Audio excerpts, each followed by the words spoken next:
Most of these buildings around me are empty because they are not safe to be in if they're still standing at all.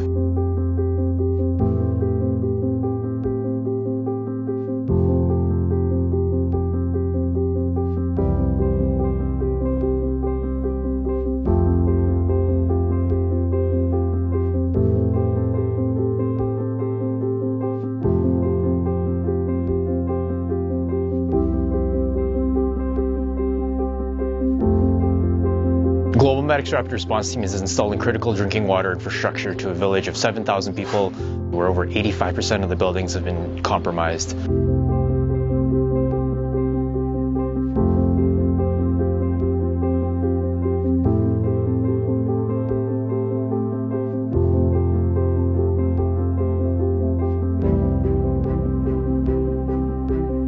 Just this morning, we've been able to procure and distribute 600 food kits to the municipality of Samandang.